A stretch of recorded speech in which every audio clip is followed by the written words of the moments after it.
ចង់លំអិតនៅក្នុងសាច់ក្តីជីវិតកាត់មកប្រក្រៃមានតម្លៃក្នុងសែតណែគេពីលើដល់ក្រោមក្នុងចំណោមចូលមិនចង់ទេព្រោះខ្ញុំអ្នកក្រខកគេសូមបីក្បែរក៏គេមិនប្រាថ្នា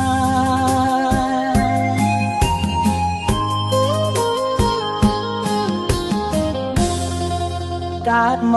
កក្នុងលោកគ្រប់រូបតែងចង់មានបាន